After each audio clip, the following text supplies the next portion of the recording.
everyone. Welcome to this week in location-based marketing. My name is Rob Woodbridge. I'm from Untether.tv, and with me is Asif Khan from the Location-Based Marketing Association. So we are up to episode number 14 on the eve of what should be, and I think what most Canadians do consider, a national holiday, which is NHL trade deadline. Happens tomorrow. Everybody's glued to TSN or the I thought you were going to say the Oscars, but hey. The Oscars, we don't, although, you know, Canada is represented very well in the Oscars, but tomorrow, February 28th, is NHL Trade Day, which is typically like a holiday, isn't it? It is, absolutely. We can't wait. We can't wait. So we're going to get through this episode, and then we're going to go glued to the TV as they dismantle my Ottawa Senators. That's all I'm going to say. Busy week, Asif. Busy week. It always is. And obviously this is where we deconstruct what happened about inside the location-based industry and the marketing industry when it comes to mobile. And let's talk about this first one, which is really the first news that we've heard out of Nokia after it rebranded itself as NokiSoft or MicroKia around their Navtech service and something that they've called, what is their platform that they've called? Location Point. Yeah. So let's talk about this. What was this big announcement that came out this week?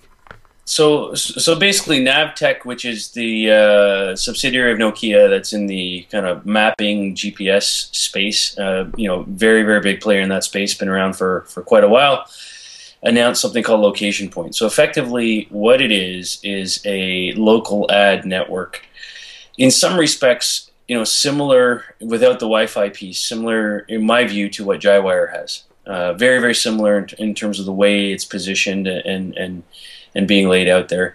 And I think some of the key things here that they've announced with this is that they've announced partnerships with Research in Motion and Samsung, obviously, and they're owned by Nokia. So that I think that's like significant in that the device manufacturers are on board and saying, hey, we're going to use Navtech maps. And we're going to enable the Location Point ad network to deliver ads inside of that inside of those maps systems as well. Would Navtech be considered, or would Google be considered a competitor to Navtech? And would this move by Samsung or RIM? Like RIM's always had a mapping software. They've had BlackBerry Maps baked into their OS. I mean, would Navtech be considered a competitor to Google Maps? And is this just a way of not using Google Maps? I don't know about that. I think we need to separate the two things out here. So Navtech as a company has always been in the map business, right? Mapping, and absolutely. in the mapping business. And so from that perspective, from a maps point of view, they're competitive with Google, you could say. Location Point, which is what they've announced, is an ad network layered on top of these maps, and it's not just their own. So there's two parts to this announcement. So there's relationships with device manufacturers, a la RIM, Samsung, and Nokia, which is running Windows, the new Windows OS. And so, to your point, I think that may be somewhat competitive with the Google Android environment. But on the other side, they've also announced, on the ad network side, relationships with Navigon, Point, nDrive, Appello, a whole bunch of other...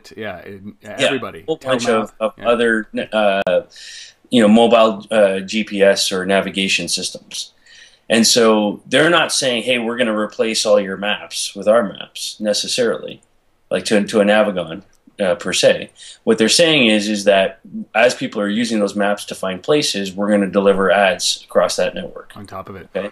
I think it makes sense. So that basically Location Point becomes the ad layer or the ad network on top of all of this location data from all of these different providers and lands on all these different devices like RIM and Samsung. Smart move. Right, and there's a nice feature set that they've built inside of this kind of contextual ad layer, right? So, things like, you see an ad for a location or a place that you're interested in, you can do click to map, click to route, you can do click to call, all of that kind of click to do something is all built into that. So, I think that it's really, really smart what they've done here, and I think this is a powerful offering in the market space right now.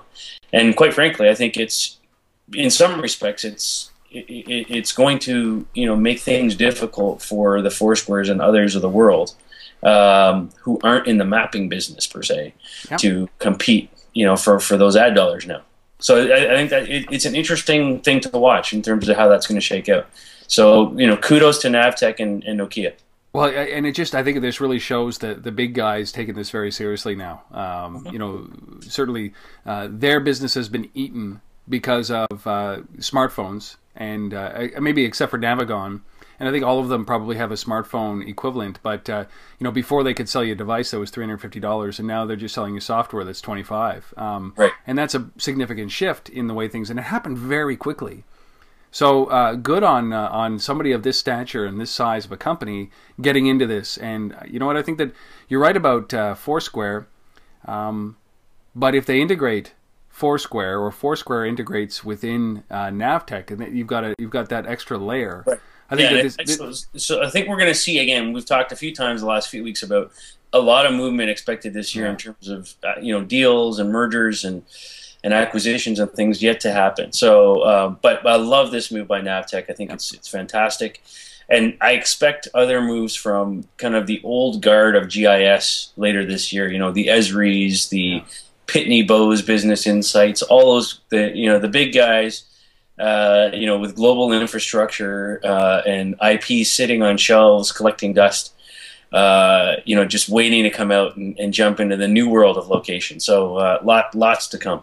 So I'm with you on that, and what Navtech's doing here is leading the way, and I think that they're going to be a deep, great competitor to Google and Google Maps and Google's advertising layer, which I think is very interesting. And depending on how they present this data, if it's open and honest data, where it's not pay for advertising on this layer, which I don't know if it is or not. I think it'll do very well. The question that I have is, are we going to see this, aside from all of the consolidation that's going to happen in this market, are we going to see the big guys just eventually owning this as much as the big guys owned everything else? Is that, like, are the Foursquares, do they stand a chance in this market when Esri turns his attention to this, or Navtech turns its attention, or any of these guys look over and say, hey, you know what? This whole mobile thing, really, we should probably get a little bit deeper into it, not just on our mapping side, but on the advertising. They have a lot of power. Yeah, I think yes. I think there's still a place for the Foursquares, and I think I think what you're going to see is you're going to see, some of these early movers in the space, the Foursquares, the Goalas, that are able to survive and build enough of a consumer base, will continue to be successful and evolve. And I think the Esris and the Pitney Bowes and the Navtechs are, where they're going to start to make big moves is on the B2B side of things, where we haven't seen much of anything yet. Again, we said a couple weeks ago, where's LinkedIn?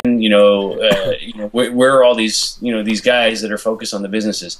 And I think too that to some extent that's where the carriers are starting to finally make moves.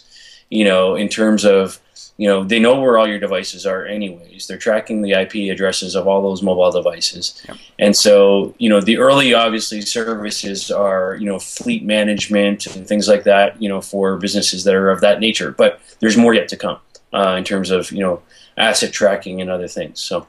Maybe we're gonna not skip a story, but push off a story quickly here, because I think this really dovetails into the concept that the niche players have to find a niche. Right, so we've seen kind of Goala move over into that corner where it's around experiences or experiential check-ins, and you can see that starting to happen when Navtech and these big guys start owning the mapping space, and Google I would include in that. And then I'm gonna screw you up here by skipping one story right away and saying that this is really what Wear and what Bump did. Really, it's a great little niche what Wear's doing with Bump, and I think that this is what we're going to see some of these services kind of finding a spot that something like Navtech can't do. So do you want to talk about? Sorry for doing this. Sure. So one of the big announcements this week, Wear, who we've talked about several times, and had some interesting patents awarded to them over the last few months. Yeah. announced a relationship with Bump. And so Bump being, if you have an iPhone, hopefully you're familiar with Bump, and that's the idea of, tapping two iPhones together and sharing contact information, that way, just transferring by the physical contact. And so Bump has been in the business of licensing that kind of core technology of bumping and passing data of various sorts, and have licensed that to many, many different companies. And so they've partnered with Where, and they've created together this thing that's called Perfect Places. And what it is Where has focused on building something they call the place graph. And so, everybody has a graph of something now. So we have, Facebook with their social graph, and we have Quora with their interest graph, and we have Where now with the place graph. Mm-hmm. And so what is a place graph? A place graph is a collection of information about a user, around where they go and what places they hang out in and what their favorite places are. And so you can favorite places within Where through the check-ins that are coming in there. But it also will, kind of make recommendations based on, your interests, and passively, add to that place graph. And so that combination of active you favoriting places plus, this passive, recommendation piece creates this thing called a place graph. And then that data is used to pass recommendations of places on to other people that you bump with. Yeah. So that's what it is in a very long-winded explanation. But I love this. I often look at something, almost anonymous reviews. So when you land someplace and you don't know where you're going, or where to eat, or what to do in a city, you often pull up something like Google Maps, or you often pull up something like Foursquare, Gowalla, to see what the what places are around you and what people have rated them, and some comments or photos about them. But what I'm really dying for is tying it into the people that I know their tastes, and leveraging some of what they've done. So if you've ever asked anybody for a recommendation of a restaurant, or somewhere to see, or a tourist attraction, or something, or a hotel, this gives you that at your fingertips, doesn't it? Like, that's what this is about.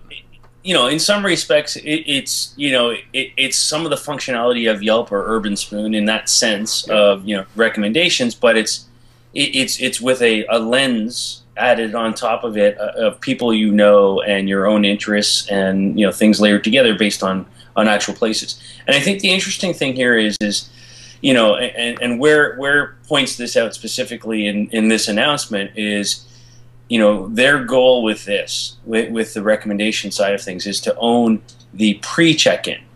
Okay, as it's called now. So you have all those services out there. Again, the classifications are starting to fall out now. So as we get a little more mature in this location-based marketing world, we're getting different terminology emerge. So where Foursquare and Gowalla and all these guys are about check-ins, Where is about the pre-check-in, as in, where am I going tonight?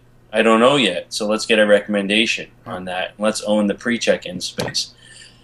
So the pre-check-in space. Well, I'm going to start something that's like the pre-check-in space. It's called an alarm clock.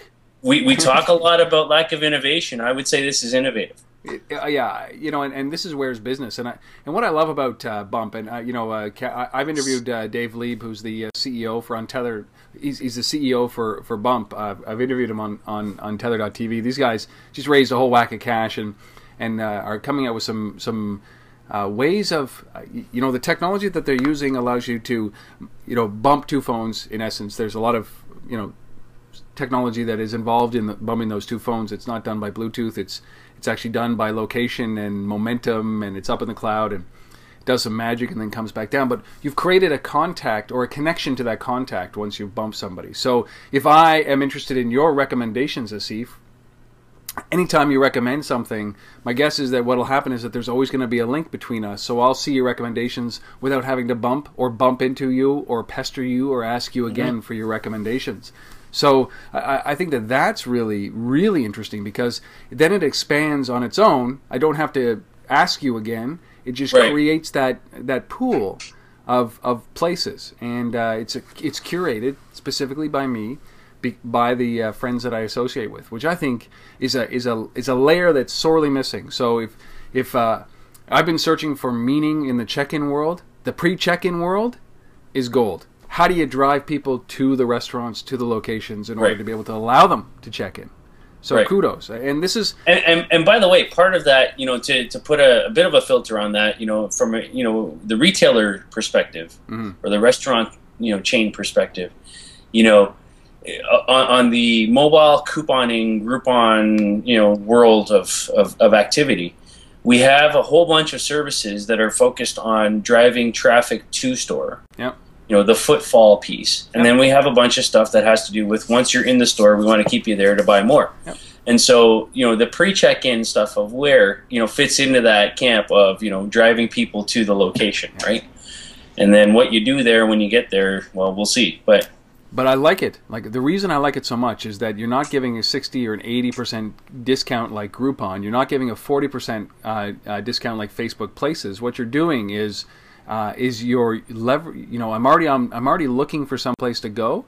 Why should I get a discount for just wanting to get to that place? And if you can drive people not as a consumer, but as a place of business, if you can drive traffic and it doesn't cost you 40 or 80 points, that's a good thing for that business. Yeah. So kudos to the guys at Bump. Kudos to the guys at Where. I love this. And also Where integrates with Facebook as well as Bump. So it really gives you that great. For sure, in terms of reaching out to friends as well. Yeah. Yeah. So you brought it up just a second ago, which is literally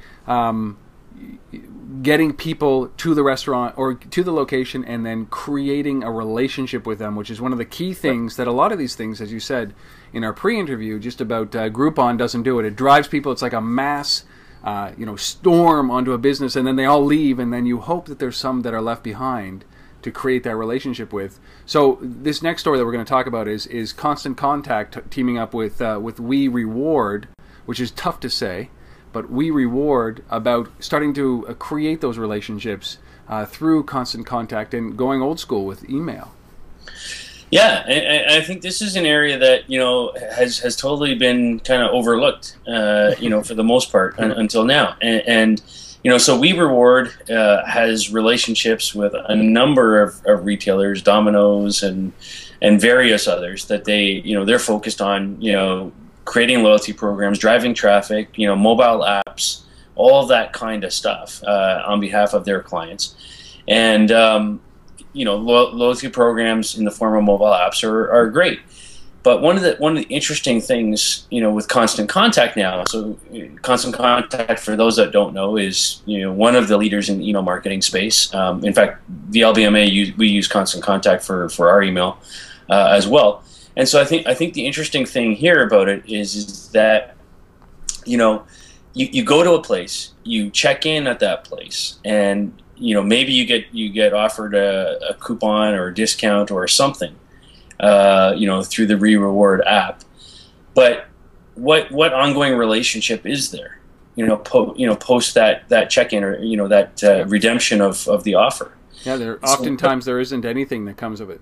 Yeah, and so what a perfect opportunity when somebody engages with you and they have a positive experience to right then and there say, hey, sign up, join our email list right now, so that we can talk to you some more because you like us so much right now.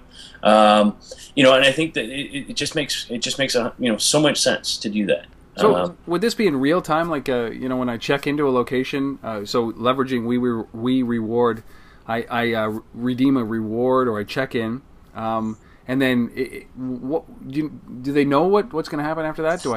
They haven't said much yet, okay. but what I suspect will happen. I mean, there's a logical flow that you can kind of play out here, which is I check in.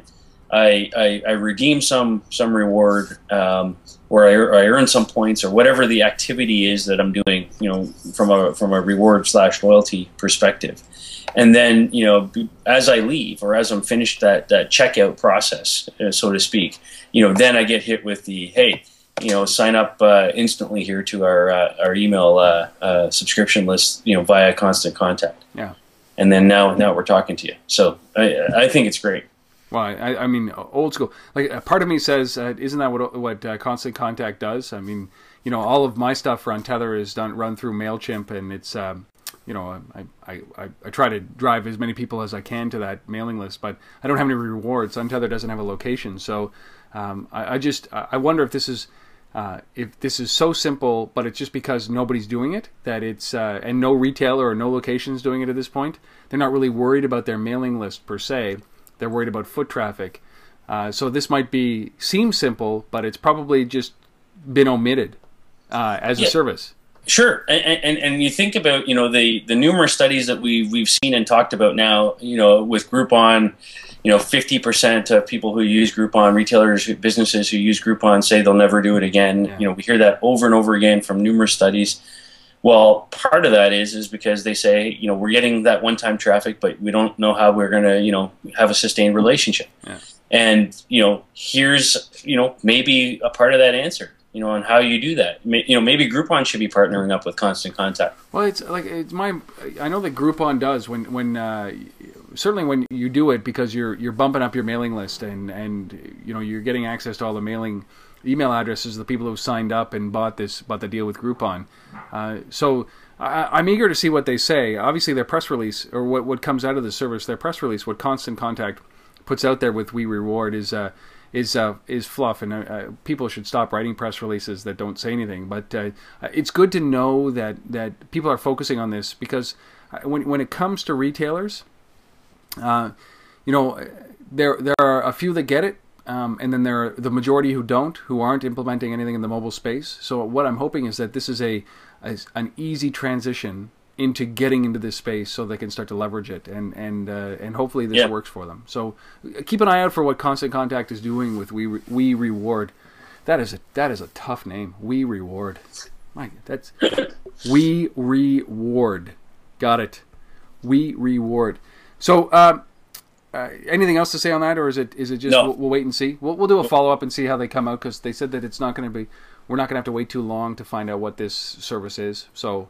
We're waiting with a bated breath. Hopefully it doesn't land tomorrow, because the hockey trade deadline will just omit every news. We'll miss it, yeah. Yeah, it'll just be gone. So so now let's talk about something this is an interesting one, because Akoo? Here's a company based out of Chicago that literally I didn't even know would have existed until you brought up this story. The names are fantastic tonight. They are. We Reward and Akoo. Well, We Reward is tough. Akoo's great. But Akoo, it's a cool name. But here's a company that, honestly, you know, big company. They have they integrate or they have a social television network, yes. And they're based out of Chicago. They have a massive install base. Yes, these guys are a Chicago-based company. They say that they're the largest. They call themselves the largest social television network. Apparently, they reach 90 million consumers a month. How do they reach that? Like, so they're a U.S. Based network, and so they're installed. They have basically a television network installed across 181 of the largest shopping malls and universities in the U.S. Targeting the food courts. So these are TVs in the food courts. Yeah. So you got all these students and young people with all kinds of cool gadgets and devices. Yep. Waiting on, playing around on their iPads and iBooks and everything else. Here you have this television network that's reaching 90 million of them. They've got licensed content, from all the major record labels. So Sony, Warner, EMI, Universal, they're all in. They've done deals with Xbox and everybody else. I mean, these guys are just huge, and I've never heard of them, like you. And so the big announcement this week is that they've announced a mobile app piece and integration with Facebook and Twitter. Mm-hmm. And so effectively, you've got this huge consumer base of 90 million plus people with fairly high disposable incomes. According to one survey I read about them, 80% of their current user base, of that 90 million consumers, have a smartphone. Yeah, that's an affluent and very tech-savvy crowd. So you've got a very, very captive audience here. Yep. So they've announced this Facebook-Twitter integration. And so effectively, you have a curated, very, very well-defined content network from all the major labels and entertainment companies and everybody else. And now they're putting some of the power in the hands of that 90 million consumer base and saying, hey, take over some of this network, post content, user-generated stuff, Facebook, Twitter, turn some of these things into live walls, et cetera, and let's have some fun with this thing. And I think it's smart, because the minute you do that now and you turn on a mobile app into the mix, okay, you've now created a channel, a conduit to engage them for coupons and everything else that we always talk about. Yep. Into this new realm. And then, think about, the check-in piece. Well, sure, am I checking into that mall or that food court in the university? Maybe, maybe not. But what I could be checking into is all of that content you're delivering on my network. Absolutely. Get Glue, Miso, et cetera, et cetera. Right. So there's a lot to come here. I think this is a really, really kind of, just foot in the door type of announcement, but it's powerful given the size of their network. Well, given the size of the network and where they are, so you're talking about malls and universities with an affluent crowd of mobile enthusiasts. And what do you have in malls and universities? If it's not pubs and restaurants, it's retail outlets and everything in between. So, yeah, this is the fact that these guys are in there to begin with is incredible, and the fact that they have not exploited these devices yet should give them great hope, because this is something that is going to be pretty big for them. And as you said, this is the beginning of that. Integrating with the social networks is a piece, but integrating with advertising and integrating with real time check-in stuff like Miso or QR codes or NFC or whatever it is. Right.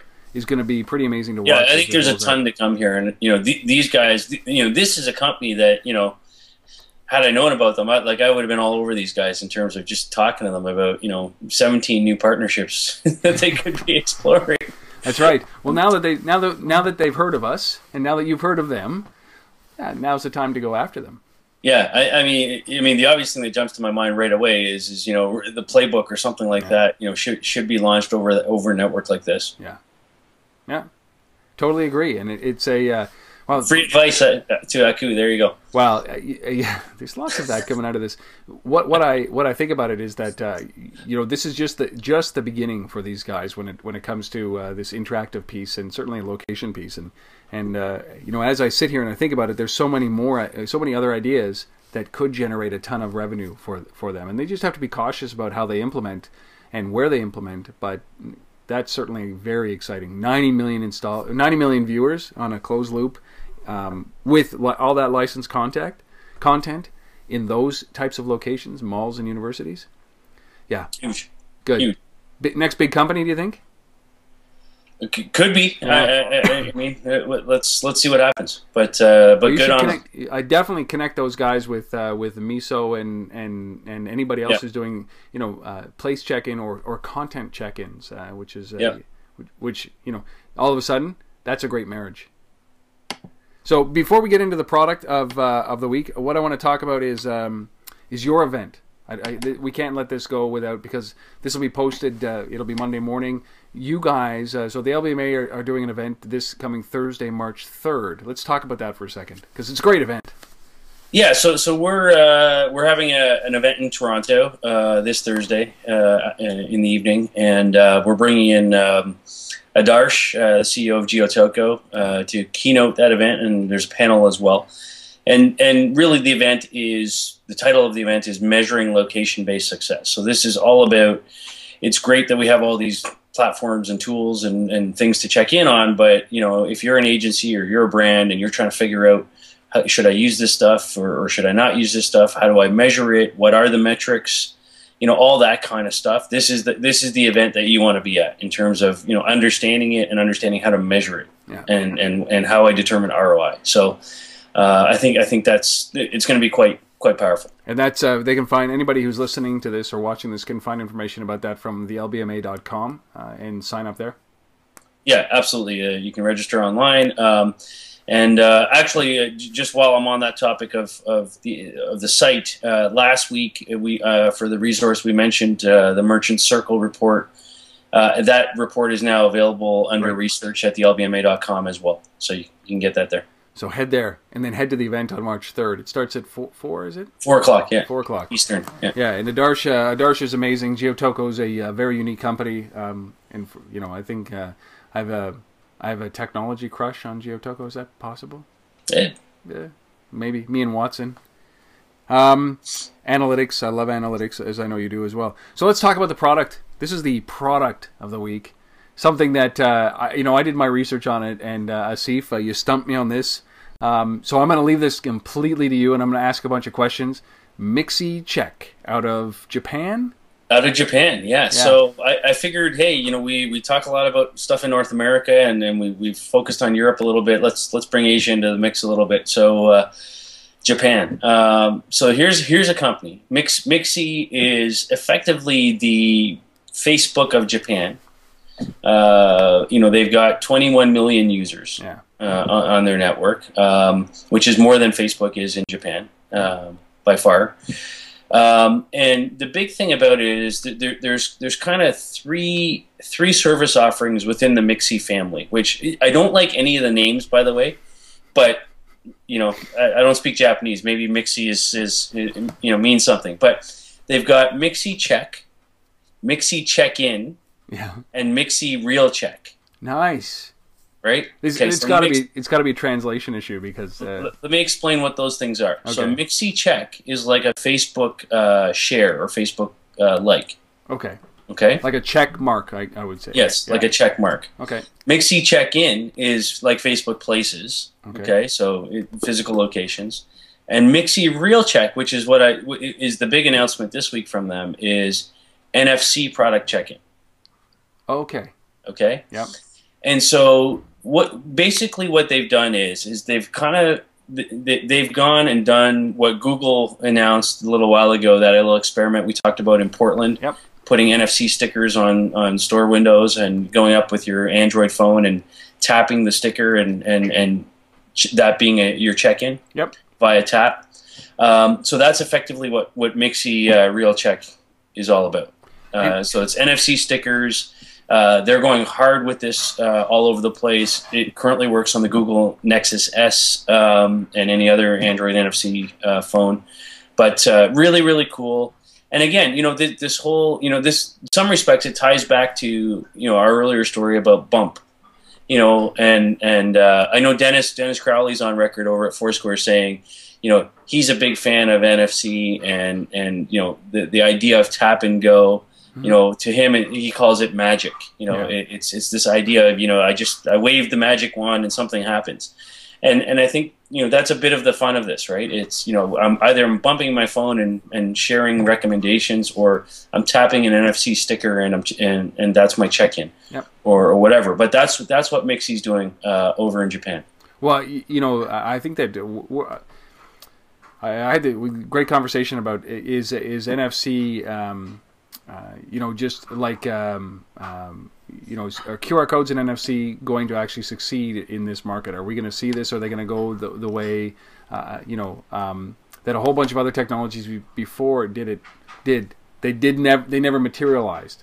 And one of the questions that always comes up is about contact information and exchanging the information. And I think NFC has a really great opportunity with that, as Crowley says, magic, to be able to create those relationships with the customer. So every time somebody taps or gets close to it or taps an NFC phone to a sticker, that information that gets exchanged, that connection that is created, is something that, going back to our constant contact story, I think that that announcement will be obsolete as soon as NFC comes in and starts to leverage the relationship. Right.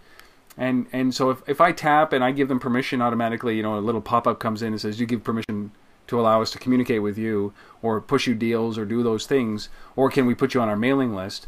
I think that, that kind of simplicity, frictionless connection is what NFC has the ability to do. So, I whatever they're doing in Portland with Google, we're waiting to see what happens with that and how it rolls.